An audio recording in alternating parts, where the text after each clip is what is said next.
thought I was better than this.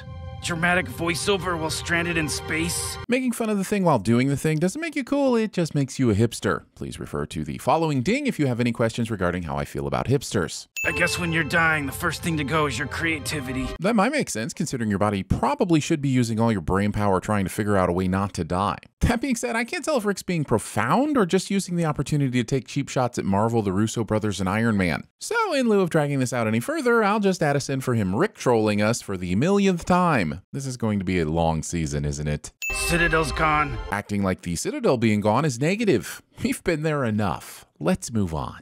Nobody quits Twitter. Hey, that's not... Okay, yeah, that checks out. Hey, remember like a second ago when you pretended not to know who Iron Man was? Who was that for? Oh, how I've missed you, Rick and Morty. Spinal cord, Robitussin as a base, then surprise me. Robitussin's a funny choice, but since you started in that direction, it's likely your spinal cord will surprise you with some cough drops in a neti pot.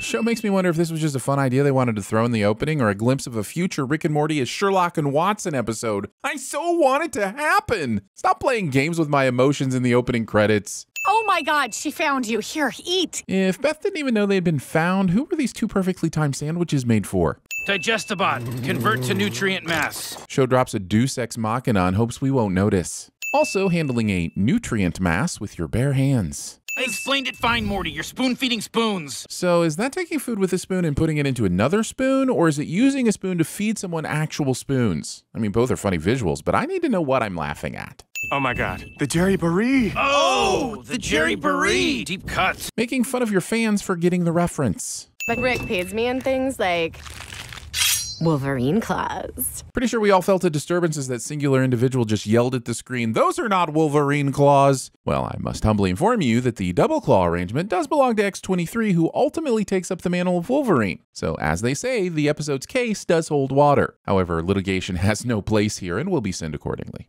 Having a doorbell for a garage door.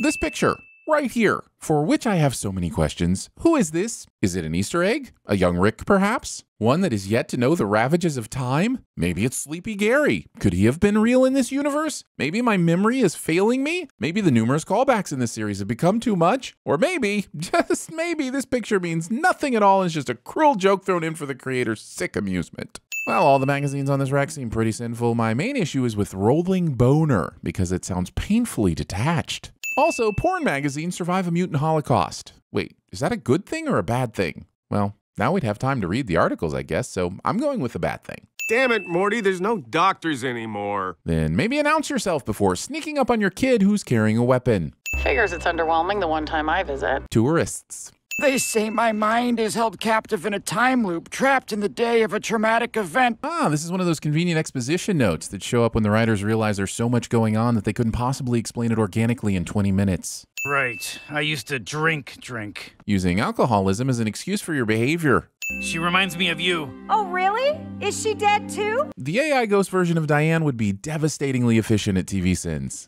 Rick and Morty Quantumania. My plan is to wait for you to turn your back, then I'm going to grab all your shit and split. This moment where Morty gets bested and has to chase after Jerry is unexpected and surprisingly thought-provoking. We find out that Jerry is content with his life and reached a point of acceptance with himself that neither Rick nor Morty has been able to find. And beneath all the silliness, there's a meaningful question about what it means to move on. Morty wrote this fast because had to set trap, thought you'd have cooler shit. See other note, bye. And it's also hilarious.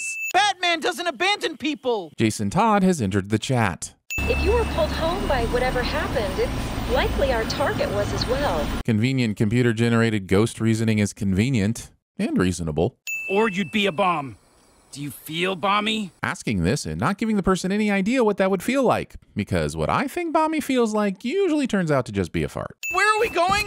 To kill your grandpa, little buddy. Premature murder. No, that's not it. Premeditated murder. Gah. Conspiracy to commit murder. That's it. Am I in a fucking K-hole right now? What is going on? Asking this without prior knowledge of eating Kellogg's Special K. Listen, I'm not here. Or am I? This eviler Rick f***s around for all the some time. And we never learn why his base looks like a Perplexus maze ball. There's the clone you found. Or maybe it's me all naked. Just a little Kaiser Sose. This is not how you Kaiser Soze. This might be how you Terminator or Sixth Day. Wait, is that what happens in Sixth Day? Did anyone actually watch Sixth Day? I've lost my train of thought. Regardless, incorrect references to Kaiser Soze will always get you a sin. I don't make the rules. Oh wait, actually I do. So here's 5 sins. You did this last season. You're like a suicide bomber. Do they often do the thing more than once? Maybe I'm not getting it. Well, this one is for confusion then. Theirs or mine. Oh, fucking stupid fifth dimensional stomach juices. Assuming all stomach juices from the 5th dimension are the same. This emergency was oversold to me. Rick pulling a MacGuffin out of his pocket just so he can be unimpressed by something cliche. Wait, if they had to wear helmets? I do child-proofing stuff while you're asleep. Doing stuff to someone's body while they're asleep. And yes, this makes all surgeries, though medically necessary, still inherently creepy. Also, considering Rick could have probably pulled some spacesuits out of his ass, the writers have essentially written themselves into a plot hole just so they could write themselves back out. I don't see the bowl for the peas. Where did the peas come from? Don't eat the peas! It's colder than Beth on our anniversary. Season 2 Jerry survives this. That is to say, he's not killed by Season 6 Space Beth in this scene. What the f, Dad? Why would you bring that thing into our house? It was cute. The father-son conversation from when my younger brother was born somehow makes its way into the episode. The whole fucking episode, all over again. The 4th wall called and is starting to question its existence. How is this house so pristine already? There was a lot more going on in here than just a few dead bodies. From whence you came, you shall remain, until you are complete again. Why do I have a reality of origin? Because I'm green, isn't it? Watch yourself, it's the claw! Ooh, the claw's coming at you. You stabbed me with a potato peeler? I got it! Sorry! Shoot him, you dumb Hey, Mr. Goldman Bach Majorian. Still alive, huh? Well, what's up? No, my story begins in 19-2. We had to say dickety, 'cause the Kaiser had stolen our word 20. Rick was always right. Humans need more animal blood. It keeps the spine straight. You know, never thought I'd say this, but... If we put a tax on soda, I mean, what's next? Income? Can't we just go back and fix it? If you can't fix what's broken, you'll go insane.